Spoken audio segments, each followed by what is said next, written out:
welcome to Ewtn's continuing live coverage of the Synod of Bishops on the Family. We are at the end of week 2 and about to enter week 3, the last week of this meeting that has brought together over 300 participants from all over the world to reflect on the vocation and mission of the family in the church and in the contemporary world. Today, we didn't have the usual press briefing at 1 p.m. with Father Lombardi because this morning the Holy Father with his fellow bishops celebrated the 50th anniversary since Blessed Pope Paul VI established the Vatican's Synod office. So we will begin our program by taking a look back at the week that was, week 2 of the Synod.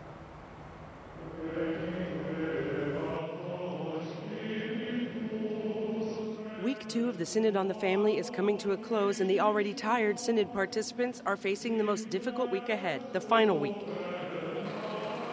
Each day, the Synod meetings start at 8 a.m. and end at 7 p.m. And so far, we have had 13 general congregations, 10 Circoli Minori sessions of 13 language workshops, and 2 submissions of written reports of the results of those small group discussions.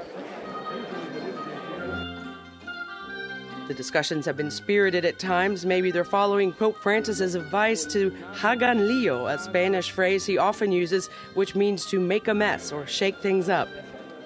The participants are trying to find a way of presenting the Church's teaching on the family to a world where one region, Africa for example, faces the challenge of polygamy, while in the West, issues like same-sex unions are a more pressing problem.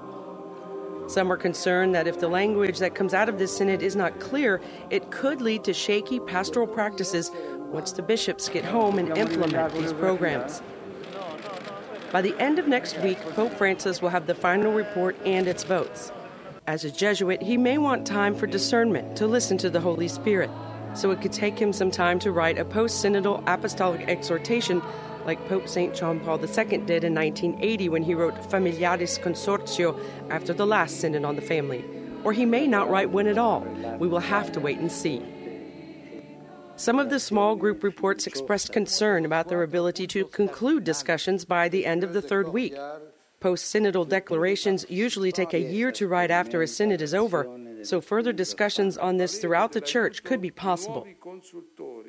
Also making headlines this week was Pope Francis's apology for what he called recent scandals in Rome and the Vatican at Wednesday's weekly general audience.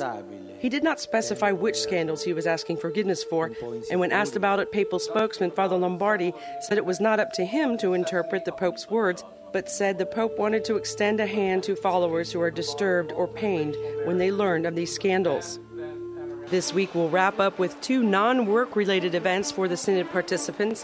One is a celebration on Saturday of the 50th anniversary of the creation of the Vatican's Synod office.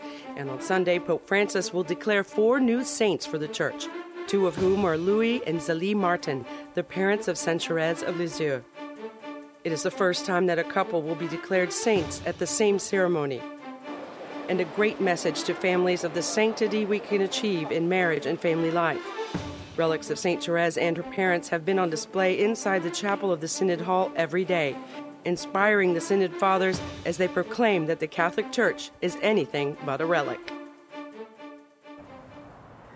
My guest for today's show is Alan Holdren. Of course, you know him already from Ewtn News Nightly, and he is the Rome Bureau Chief for Catholic News Agency and Ewtn News. Alan, welcome to the program. Nice to be here with you, May.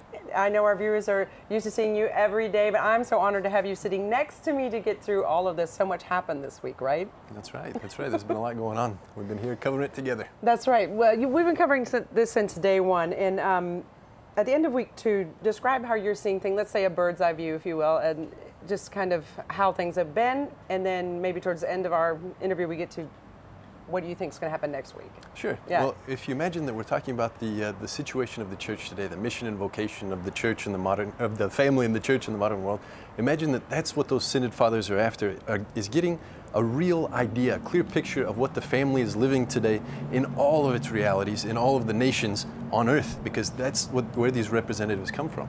They're speaking on behalf of the bishops that couldn't come, that weren't part of this exclusive group. They're not all here, folks. 300 sounds like a lot for Synod participants, but it's not everyone. Yeah, when you imagine there are thousands of bishops all over the world, Yeah. they're representing the more than 1 billion Catholics worldwide, And so many of those, every single one of them comes from a family. So many are married or have had difficulties in their marriage, and they're dealing with all of those things. So what do they want to do? What do they want to achieve after these 2 weeks are over, these 3 weeks are over, is a clear picture of what's going on. So in the beginning, I think things were a little tough going. They were talking about what they call the methodology, how they go about speaking to each other, discussing things in the General Assembly with all the bishops together, and then in those small groups. I think there were a lot of questions. A lot of questions about procedure. Everyone said, I'm not even sure what I'm supposed to be doing, and then they're still saying that. Yeah. That's right. Now they're barreling through everything. It seems with greater momentum. They've gotten through those initial questions, it sounds like, and they're really responding to their mission, which is to give the Pope a clear idea of how that document that we keep talking about, the Instrumentum Laboris, should be modified in order to give him a clear picture of what they think of the family in the world. Well, we have to remember the Instrumentum Laboris, which is the working document for the Synod. As one Synod Father pointed out, it's supposed to be taken apart. You know, that's what they're analyzing in those small group discussions. It's been changed. You know, the final document from last year, it changed, and it had the Instrumentum Laboris. That's being worked on to be changed. It will be given to the Holy Father. What he does with it, of course, as we mentioned in our report at the top of the show, is up to him. That's right. And if you can imagine that in the first week after they took apart that first part of the Instrumentum Laboris, they offered more than 400 changes to it, just on the first part, and there are 3 parts. After last week, they offered more than 300 at last count. There may be more than that. And now next week, they're going to do the same for the third part. So imagine that this is an incredible logistical process of getting the input of all of these people, which is incredibly difficult, and making sense of it, analyzing it, summarizing it, and then offering that to the Pope. And as you mentioned, they come from all over the world, which means you have problems from all over the world. And now one of the criticisms has been that the document or even Synod discussions have been more Eurocentric or focused on Western problems. Do you see that opening now? Do you see like a more, okay, wait, we've got Christians and Catholics all over the world? What we're hearing is that they are, in fact, people are putting themselves in other people's shoes. They have those small group discussions where they get to know each other on a personal level. So they get to know the issues through that personal contact, and getting to know the person. And if you can imagine that in each of those working groups, 13 of them, they're divided up by language. They can do it in their own language, so they feel comfortable. Whereas in the General Assembly, it's all in Italian. It's translated simultaneously, so they can't take part. But in those minor groups, I think, is where the real discussion takes place. And I think we were speaking with one Synod Father today who has a small discussion group. I think there are 20 people in that discussion group from 18 different countries. Now, they're all English speaking. But yeah, as you share the stories, so they realize the pastoral challenges are, you know, say this bishop may go home to the U.S., but he has in mind his Christian brothers in the Middle East that are being massacred for their faith, or, you know, people where you can't be openly Catholic, say in the East, you know, in China and places like this. So, yeah, I think there's much more of a universal awareness now. I think, and there are concrete issues that exist in certain places that don't exist in others. There are concrete issues in Europe and in the United States, just like there are concrete issues in South America, Africa, Asia. But there is a real representation from all of those countries. One thing does need to be said, I think, is that there are more European Synod Fathers than any other continent. So maybe that explains the Could be. and who's on which commission, and That's right. We have to remember that there are people here from every corner of the globe, and the Pope wanted that at the Synod assembly this morning. They had representatives from literally every corner of the globe. So this morning in Paul VI Hall, what we're talking about is the Synod Fathers, together with Pope Francis, celebrated the 50th anniversary since Blessed Paul VI established the Vatican Synod office. We have to remember that synods have been happening since the beginning of the church. Bishops have always been getting together, but Paul VI established a Synod office here in the Vatican. So they came to offer their reflections on what a synod is and why it's important for the life of the church. And Pope Francis was there and spoke to the gathering. So we wanted to give you a couple of clips of what the Holy Father had to say. Let's listen. Il fatto che il Sinodo agisca sempre cum Petro e sub Petro. The fact that the Synod acts cum Petro et sub Petro, so not just cum Petro but also sub Petro, is not a limitation of freedom, but a guarantee of unity. In fact, the Pope is, by God's will, the perpetual invisible principle and foundation of unity for the bishops, as well as for the multitude of the faithful. Mentre ribadisco While I emphasize the necessity and urgency of thinking about a conversion of the papacy, I like to repeat the words of my predecessor, John Paul II, who said, "As Bishop of Rome, I know well that the full and visible unity of the whole community, in which, by the virtue of fidelity to God, the Holy Spirit dwells, is the burning desire of Christ."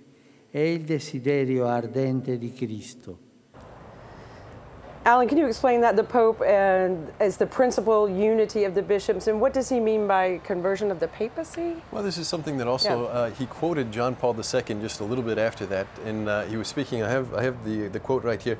Said that John Paul II said that leadership as the first among brothers, said, looking at a sort of a change in the idea of how the papacy works is something that he did, without giving up in any way the essentiality of the Pope's mission, but opening to new situations. Okay. The Pope also emphasized decentralization. Let's hear what he had to say. This is important. In una chiesa sinodale, in a synodal church, as I've already said, it is not opportune that the Pope substitutes the local bishops in the discernment of all the problems which are posed to them in their respective territories. In this sense, there is a necessity of proceed in a healthy decentralization.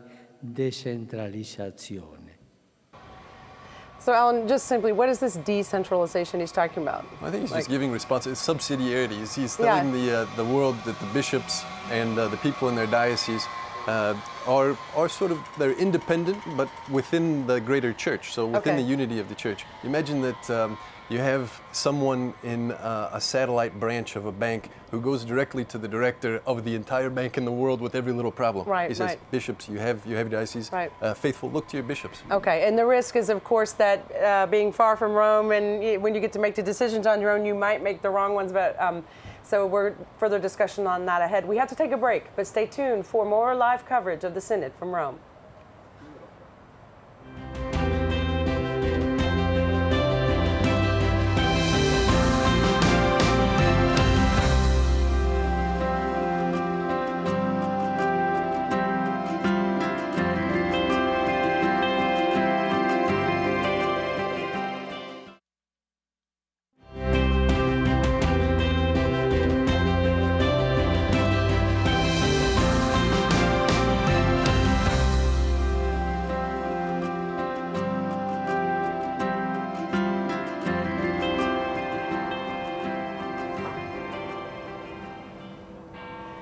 Welcome back to EWTN's coverage of the Synod on the Family, live from Rome. With the bells chiming behind us, Alan Holdren is on set with me today, Rome Bureau Chief for Catholic News Agency and EWTN News. Alan, we've taken a look at the week that was. We've taken a look at celebrations that took place this morning in Paul VI Hall for the 50th anniversary of the Synod being instituted here in the Vatican. With all this in mind, so we've looked back at week 1 on our past programs, now week 2. We're heading into the most intense week yet. We're not tired, are we? No, not at all. Fresh as a daisy. No, I'm kidding. What do you expect from week 3? Because this is where the voting happens, the final document gets to the Holy Father. I mean, this is going to be tough. If they're tired now, get ready. That's right. It's been a grind. They've been going morning and afternoon for the better part of the last 2 weeks for 13 days. Yeah. I mean, that's pretty incredible. You imagine their ages as well. I mean, these are men that are over 60 years old like me. on average, right? And they this next week they're going to go down into the small discussion groups again. They're going to be speaking about this third section, which includes these issues like the divorced and remarried receiving communion, people that live in divorce, live in separation, cohabitating couples, issues that really affect people that all of us know, if not ourselves. I mean, they are really important issues, and all of those bishops are really looking for ways that they can work together and ways that the Church can guide them in the process of taking this pastoral care, the Church's care for these people out to their diocese. And then that happens Monday, Tuesday. Now, then on Wednesday we get the results, I guess, maybe of the small group discussions, and then the final document gets presented to the Synod Fathers, and I think they only have 48 hours to analyze that, and then they ask to vote on it. Yep, they're going to vote on it. Which will be simultaneously translated. From what we understand, they'll be hearing the final document paragraph by paragraph, simultaneously translated, and then asked to vote on it. Now you have to rely on, are there accurate translations? Yeah, it is really being difficult. given. It is really difficult. I live translate all the time, and we have to skip, phrases sometimes just to catch up, and so. That's what we're hearing. The people who don't know Italian as well are a little bit concerned about that final process of voting. So they're voting on a document that they've never read and may not understand completely, and the language simultaneous translation may not be accurate. Yeah, and they're doing a great job. Not to knock the translators. No, I mean, you can imagine all day long, but yes. But imagine the cultural difference between Italy and Italian and English is that in Italian you can have very Baroque, very long sentences. Very Dante-esque. And it's fine. Yes, it's fine. They understand it very well. If you try to translate that, you're trying to really cut it up into pieces to fit our language. It doesn't work as well. Yeah, we're more practical in English. Our language is very practical, and theirs is much more, which is one of the beauties of having the Vatican here in Italy. I'm also glad to I have you here because you did a recent interview with Bishop Morlino, and he's from Madison, Wisconsin, the bishop there, and he had some really powerful things to say. He spoke a lot about beauty. He said not to forget about the beauty of the family as these synod discussions go on. He's not actually participating in the synod. But he was here. He was here in Rome. Now he's back in his diocese, but he left a word with us before he went. Yeah, let's listen to that. Excellency, thank you for being with us. Can you tell us what your expectations are from the Diocese of Madison, Wisconsin for this synod? Well, of course, we need encouragement for our people who are married to stay faithful and to stay married. And the idea of marriage preparation improvement is something that would be key, because the reason why so many people get married and then seek divorce and seek a decree of nullity is simply because the things that need to be basically clear were not made basically clear in their marriage prep, or somehow they didn't take it seriously or whatever. Now, I think our marriage prep in Madison is as good as money can buy, put it that way, in the United States. I have great confidence in it. But clearly we need to improve in general. And I think a lot of effort has to be put there. And also on ways to help the parents become responsible educators of their children in the faith. And do you think that coming from the Synod, the Church's care for people in these situations preparing for marriage or already married and needing formation, you think that the Church is able to do that from the Synod, to send out a message to every diocese? The world is represented in the Synod. So what does a community like that have to recommend? I mean, I think they can touch some common notes, but and also give the impetus that basically all dioceses get on the same page, because there's always a danger that we're so focused on what to do with those involved in the marriage who fail in marriage that we're not really taking care of the people who are struggling to make this work. And do you think that the Synod Fathers, or this working document that is guiding the Synod Fathers, has put too little emphasis on the beauty of the family? I would say so. And, out of a pastoral concern for troubled people in the area of marriage, we need to think about those couples who really want to be faithful, are hanging on by their fingernails, they're striving. We need to think of children and what will happen to them once a divorce is chosen by their parents. Cardinal Schönborn frequently speaks now as the child of a family where there was a divorce, how difficult that was on him. And I think we have to be focused on those children and on those parents who are trying to hang on by their fingernails first. And then we do the best we can to welcome and to support others. What do you think the Church in the world needs to hear from the Pope in his final message that results from the Synod? Well, I think the world needs to hear a reaffirmation of respect for the ecology of human nature, as the Pope put it in Laudato Si. That is, the human being, the human person, is capable of a beauty which flourishes when its ecology is not contaminated in any way. And that's what all the traditional teachings of the Church have pointed toward, keeping pure the ecology of human nature, and especially within marriage.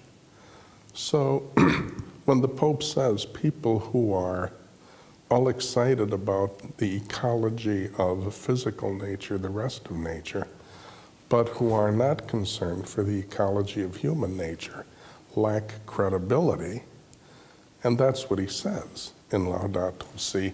I think we need to have a reaffirmation of respect for the ecology of human nature in all of its expressions, from the rejection of artificial contraception, and of gay marriage, and of abortion, and of euthanasia, as a first step to rising up to the beauty, which can be the beauty of each human person and the beauty of all of nature.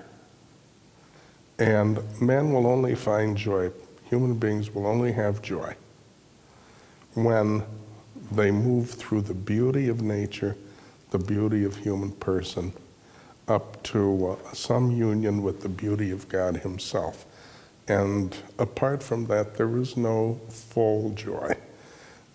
Jesus wanted our joy to be full, he wanted our joy to be complete, and that's where complete joy is. Thank you so much. Great.